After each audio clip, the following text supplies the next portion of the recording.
उठा दो पर्दा, इसमें नहीं है मुर्दा।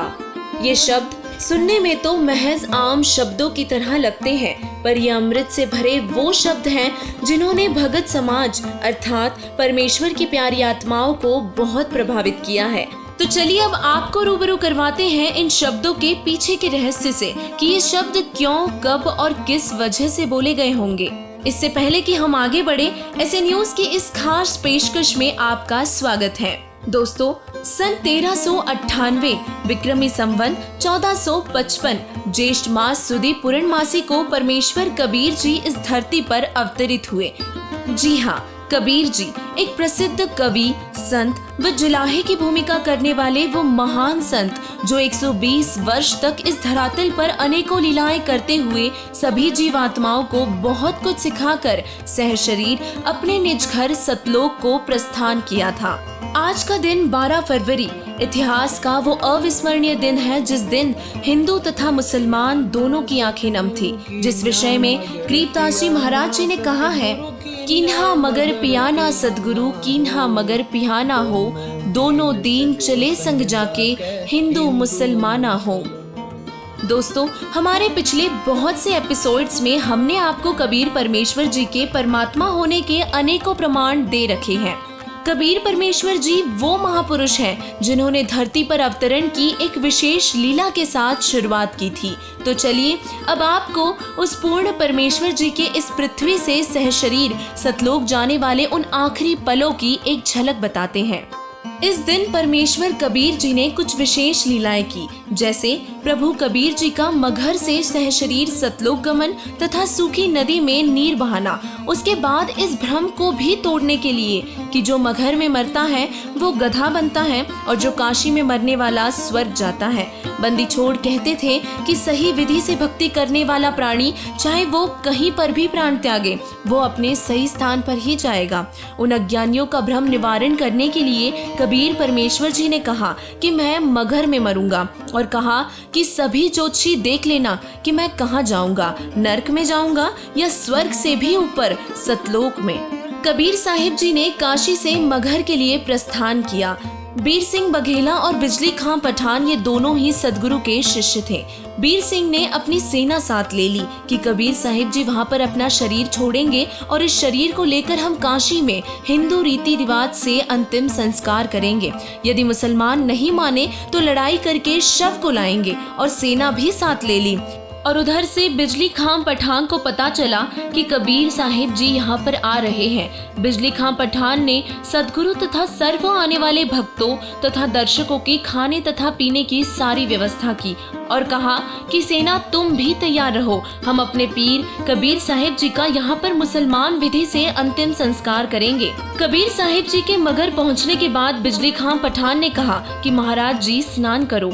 कबीर साहिब जी ने कहा कि मैं बहते पानी में स्नान करूंगा। इस पर बिजली खान ने कहा कि सदगुरुदेव, यहाँ पर साथ में एक आमी नदी है और वो भगवान शिव के श्राप से सूखी पड़ी है, उसमें पानी नहीं है। जैसी व्यवस्था दास से हो पाई है पानी का प्रबंध करवाया है, आपके स्नान के लिए प्रबंध किया है, लेकिन संगत बहुत आ गई है और इनके नहाने की तो बात नहीं बन पाएगी। पीने का पानी पर्याप्त मात्रा में बाहर से मंगवा रखा है। कबीर साहिब जी ने कहा कि वह नदी देखे कहाँ पर है। उस नदी पर जाकर परमेश्वर कबीर जी ने हाथ से ऐसे इशारा किया था जैसे यातायात अर्थात ट्रैफिक का सिपाही रुकी हुई गाड़ियों को जाने का संकेत करता है और वह आमी नदी पानी से पूरी भरकर चल पड़ी। यह आमी नदी आज भी वहां पर विद्यमान है, जिसके बाद वहां उपस्थित सभी लोगों ने परमेश्वर कबीर जी का जय जयकारा किया। अब कबीर परमेश्वर जी ने कहा कि एक चादर नीचे बिछाओ, एक मैं ऊपर ओढ़ूंगा। और फिर जानी जान परमेश्वर कबीर जी ने दोनों राजाओं से पूछा कि ये सेना किस लिए ला रखी है। अब बिजली खां पठान और बीर सिंह बघेला आमने सामने खड़े थे। उन्होंने तो मुंह लटका लिया और बोल नहीं पाए। तभी वहीं मौजूद दूसरे हिंदू और मुसलमान बोले कि जी हम आपका अंतिम संस्कार अपनी विधि से करेंगे। दूसरे कहते हैं कि हम अपनी विधि से करेंगे। चढ़ा ली बाहें और उठा लिए हथियार तथा कहने लगे कि आ जाओ। कबीर साहिब जी ने कहा कि नादानो, क्या मैंने यही शिक्षा दी थी 120 वर्ष तक? इस मिट्टी का तुम क्या करोगे? चाहे फूंक दो या गाड़ दो, इससे क्या मिलेगा? तुमने क्या शिक्षा ली मेरे से? सुन लो, यदि झगड़ा कर लिया तो मेरे से बुरा नहीं होगा। और वे ये जानते थे कि ये कबीर साहिब जी परम शक्ति युक्त हैं। यदि कुछ कह दिया तो बात बिगड़ जाएगी और इस कारण से शांत हो गए। पर मन में ये जरूर थी कि शरीर छोड़ने दो, हमने तो यही करना है। अब वे तो जानी जान थे। उस दिन गृह युद्ध शुरू हो जाता और बहुत नाश हो जाता यदि कबीर परमेश्वर जी अपनी कृपा न बख्शते।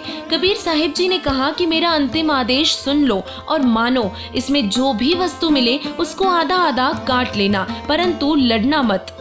इतना कहकर दयालु परमेश्वर ने एक चादर नीचे बिछाई और एक ऊपर ओढ़ ली और थोड़ी देर बाद ही आकाशवाणी हुई कि उठा दो पर्दा, इसमें नहीं है मुर्दा। मैं तो जा रहा हूँ सतलोक में, स्वर्ग से भी ऊपर। देख लो चादर उठाकर, इसमें कोई शव नहीं है। जो वस्तु है वे आधी आधी ले लेना, परंतु लड़ना नहीं। सभी ने ऊपर को देखा तो परमेश्वर कबीर जी अपने प्रकाशमय यानी कि तेजोमय शरीर में आकाशवाणी करते हुए ऊपर को जा रहे थे। तब वहां उपस्थित पंडित ब्राह्मण ज्योतिषियों ने अपनी पोथी पत्रा खोल कर देखा और बोला कि यह तो सब नक्षत्र ही बदल गए हैं। ये तो स्वर्ग से भी ऊपर महास्वर्ग तक चले गए हैं। चादर को उठाया तो शव के समान ऊंचे सुगंधित फूलों का ढेर मिला। इस विषय में एक अमरवाणी बहुत प्रसिद्ध है जो कुछ इस प्रकार है। वेद मुआ रोगी मुआ, मुआ सकल संसार, एक कबीर ना मुआ, जाहे के राम आधार। बीरदेव सिंह बघेल और बिजली खां पठान एक दूसरे से सीने से लगकर ऐसे रोने लगे जैसे कि बच्चों की माँ मर जाती हो। हिंदू और मुसलमानों का प्यार सदा के लिए अटूट बन गया और एक दूसरे को सीने से लगाकर हिंदू और मुसलमान रो रहे थे और कहने लगे कि हम समझे ही नहीं, ये तो वास्तव में अल्लाह आए हुए थे और ऊपर आकाश में प्रकाश का गोला जा रहा था।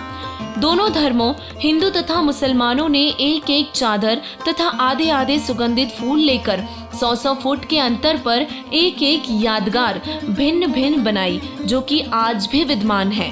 और कुछ फूल लाकर काशी में जहां कबीर परमेश्वर जी एक चबूतरे अर्थात चौराहे पर बैठकर सत्संग किया करते थे, वहां काशी चौराहा के नाम से यादगार बनाई है। अब वहां पर बहुत बड़ा आश्रम बना हुआ है। मगहर में दोनों यादगारों के बीच एक सांझला द्वार भी है जहां आपस में कोई भेदभाव नहीं है। हिंदू और मुसलमान ऐसे रहते हैं कि जैसे माँ जाए भाई रहा करते हैं। दोस्तों, ये वीडियो इस बात की गवाही देता है कि वो पूर्ण परमात्मा ना माँ के गर्भ से जन्म लेता है और ना ही उनकी मृत्यु होती है। वे तो सह शरीर आते हैं और सह शरीर ही वापस अपने निज घर सतलोक को जाते हैं। तो दोस्तों, ये थी सच्ची घटना कबीर परमेश्वर जी के सतलोक प्रस्थान की। हम आशा करते हैं कि ये जानकारी आपको पसंद आई होगी। आज भारत जैसे इस पवित्र देश में हम सभी एक बार फिर जाति और धर्मों में बढ़ चुके हैं। हर तरफ धर्म के नाम पर नफरतों का घेरा है। हिंदू एवं मुसलमान दोनों ही एक दूसरे को दुश्मन मान बैठे हैं। हमारी तरह अब आपको भी इस बात का बहुत दुख होता होगा कि आखिर ये धर्म की लड़ाई कब खत्म होगी। तो आज के इस विशेष दिवस पर आप सभी के लिए हम एक खुशखबरी लाए हैं। जी हाँ, 600 साल पहले कबीर परमेश्वर जी जिस काम को करके अपने निज घर गए थे, एक बार फिर उसी काम को शुरू करने और मानव में खोई उस मानवता को जगाने वो महापुरुष कबीर परमेश्वर जी स्वयं संत रामपाल जी महाराज जी के रूप में इस धरातल पर मौजूद है। क्योंकि धर्म चाहे हिंदू हो या मुसलमान, परमेश्वर की प्यारी आत्माएं उन्हें हर तरफ ढूंढती ही रही है। जिस विषय में कबीर परमेश्वर जी ने कहा है कि आत्म ज्ञान बिन नर भटके, कोई काबा कोई काशी। तो दोस्तों, अब की बार देर न करें और जल्द से जल्द तत्व ज्ञान से परिचित होकर संत रामपाल जी महाराज जी से नाम दीक्षा लेकर अपना व अपने परिवार का कल्याण करवाएं। धन्यवाद।